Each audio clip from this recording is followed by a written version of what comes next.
كسائر أيام العهد الزاهر لجلالة الملك محمد السادس نصره الله، يشهد هذا اليوم إحداث بنية صحية نموذجية هي حلقة في عقد المنظومة الصحية التي يشكل النهوض بها والارتقاء بخدماتها من أولويات المشروع الاجتماعي الكبير الذي يرعاه جلالة الملك. يعكس تتبع جلالة الملك للحالة الصحية للمواطنين العزم الأكيد للعاهل الكريم على إدراج النهوض بالقطاع الصحي ضمن الأوراش الكبرى للبلاد، وقناعة جلالته الراسخة بأن الحق في الولوج إلى الخدمات الصحية الذي كرسه دستور المملكة يشكل إحدى الركائز الأساسية لتعزيز قيم المواطنة وتحقيق تنمية بشرية تتسم بالشمولية والاستدامة.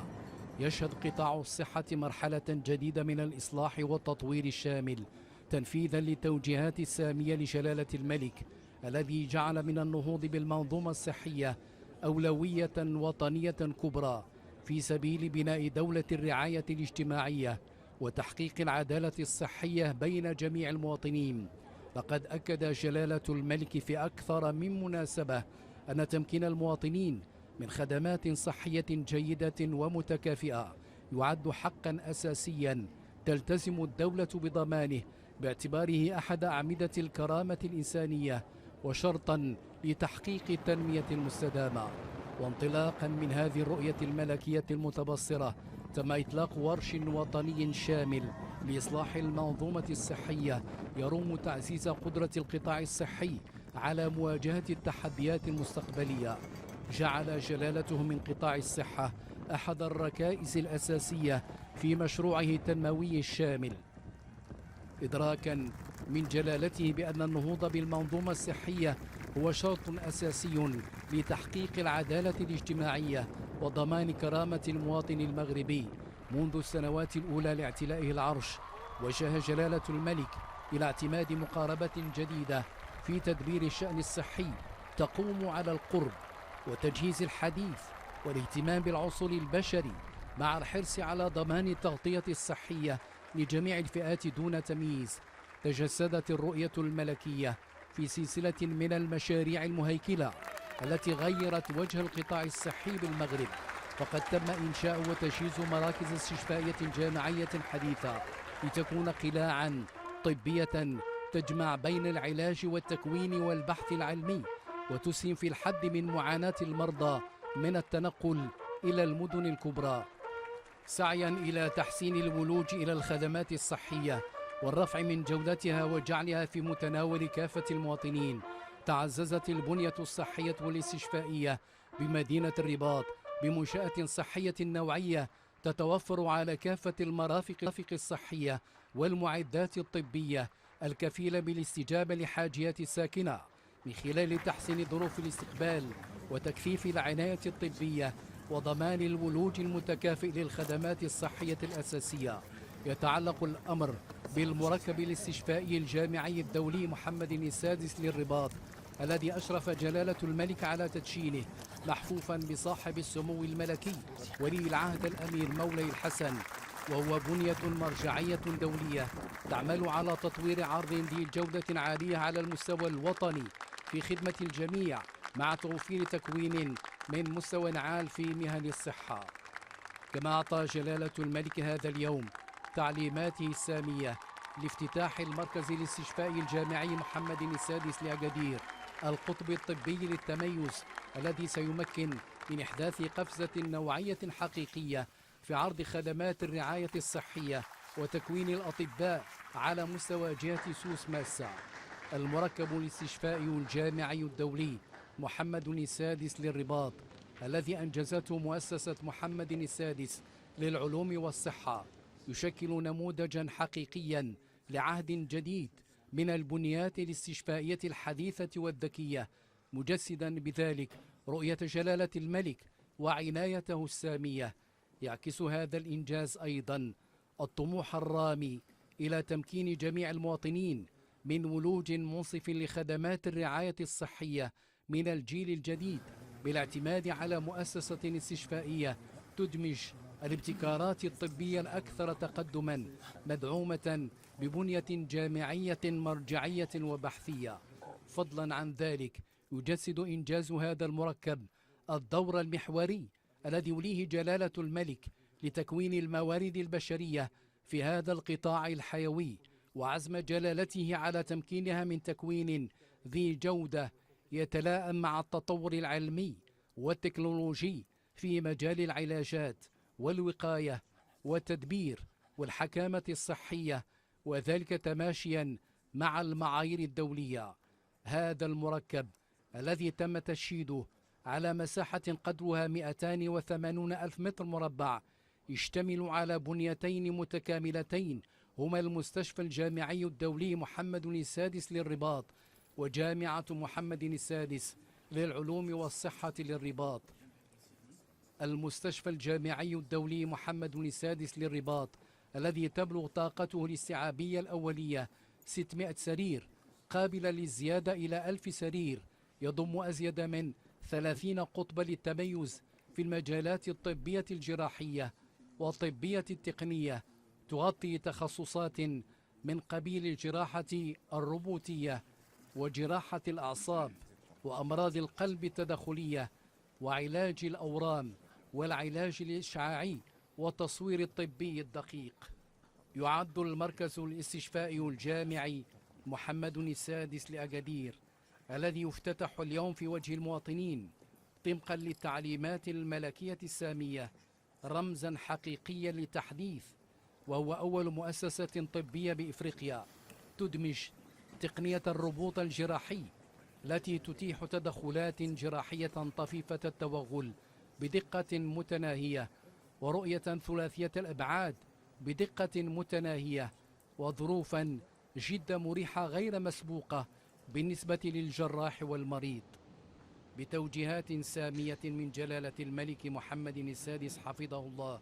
تعيش المملكة على إيقاع ورش وطني طموح لإصلاح شامل وعميق للمنظومة الصحية، يهدف إلى إرساء نظام صحي عادل وفعال يضمن للمواطنين حقهم في العلاج والرعاية في أحسن الظروف. يولي جلالة الملك اهتماما خاصا بقطاع الصحة باعتباره ركنا أساسيا في بناء الدولة الاجتماعية التي دعا إليها جلالته في أكثر من مناسبة. وجاء إطلاق الورش الكبير لإصلاح المنظومة الصحية في إطار تنزيل الرؤية الملكية الرامية إلى تحقيق العدالة المجالية والاجتماعية وضمان ولوج متكافئ لجميع المغاربة إلى الخدمات الصحية. يحتوي المركب الاستشفائي الجامعي الدولي محمد السادس للرباط على 24 غرفة عمليات حديثة، 19 منها بالمركب الجراحي المندمج الذي يمتد على مساحة إجمالية قدرها 3400 متر مربع، منها غرف هجينة وروبوتية، إلى جانب 143 سريرا مخصصة للعلاجات الحرجة، من بينها 30 حاضنة لإنعاش حديث الولادة. تتوفر المؤسسة على تجهيزات عالية التكنولوجيا، من بينها جهاز للتصوير المقطعي بالإصدار البوزيتروني والرنين المغناطيسي الأول من نوعه في المغرب وإفريقيا، والمقترن بجهاز للتصوير المقطعي بالإصدار البوزيتروني للتشخيص الدقيق، بالإضافة إلى جهاز للتصوير بالرنين المغناطيسي ونظام للعلاج الإشعاعي وصيدلية استشفائية روبوتية ومركز محاكاة. من ضمن الخدمات المبتكرة يتوفر المستشفى على وحدة لعلاج الحروق البليغة ومصلحة للعلاج بالأكسجين عالي ومنخفض الضغط الوحيدة بالمغرب، والمخصصة للعلاجات الطبية المتقدمة والبحث الفيزيولوجي. يتميز المركب أيضا بإنشاء أول منصة مختبرية آلية بالكامل في إفريقيا تغطي جميع مراحل التحاليل البيولوجية، وذلك في عدة مجالات من ضمنها الكيمياء، المناعة وأمراض الدم، كما يحتضن أول مختبر رقمي لتشريح المرضي في المغرب يضمن تتبعا دقيقا ونتائج تشخيصية عالية الجودة. ولكونه يضع المريض في صلب اهتمامه، يقترح المستشفى الجامعي الدولي محمد السادس للرباط مسارات علاجية مندمجة وشخصية تضمن الراحة والأمان والجودة. فضلا عن ذلك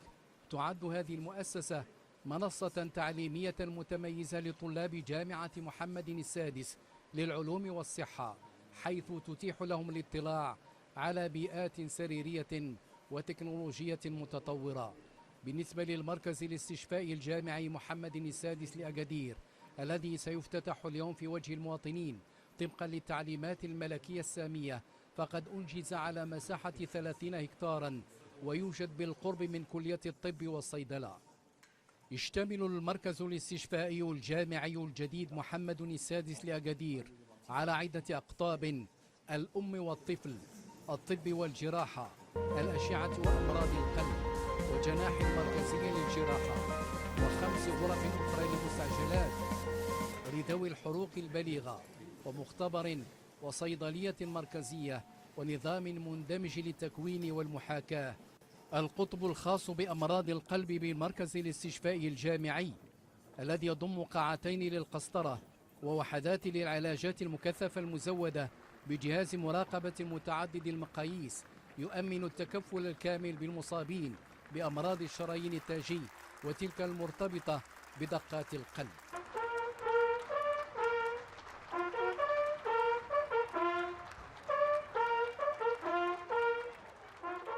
يعمل الورش الملكي الإصلاحي لقطاع الصحة على ترسيخ مفهوم الصحة كحق أساسي للمواطن وليس كامتياز، إذ تم الشروع في إحداث المجموعات الصحية الترابية التي تهدف إلى ضمان الاستمرارية في تقديم الخدمات الطبية وجودتها في مختلف المستويات. يحرص جلالة الملك على أن يكون الإصلاح شاملا يمس البنيات التحتية والتجهيزات وكذا الحكامة الإدارية والتمويلية للقطاع في أفق تحقيق السيادة الصحية للمغرب والرفع من جاهزية النظام الصحي لمواجهة التحديات المستقبلية. يشكل مشروع إصلاح المنظومة الصحية بالمغرب ثورة هادئة في سبيل ترسيخ العدالة الصحية وتعزيز كرامة المواطن المغربي وتكريس المغرب كنموذج رائد في بناء دولة الرعاية الاجتماعية والتنمية البشرية المستدامة. لم يقتصر اهتمام جلالة الملك على تطوير البنية التحتية والتكوين، بل شمل كذلك تحديث السياسات العمومية في مجال الصحة، فقد دعا جلالته إلى وضع خريطة طريق وطنية واضحة لإصلاح المنظومة الصحية ترتكز على توسيع العرض الصحي وتحسين الخدمات في المناطق النائية وتأهيل المستشفيات الإقليمية والمراكز القروية، إلى جانب تعزيز نظام الوقاية والعناية الأولية. كما تم التوجيه إلى توسيع نطاق الحماية الاجتماعية لتشمل جميع المغاربة من خلال تعميم التأمين الإجباري الأساسي عن المرض، وهو أحد أبرز المشاريع الاجتماعية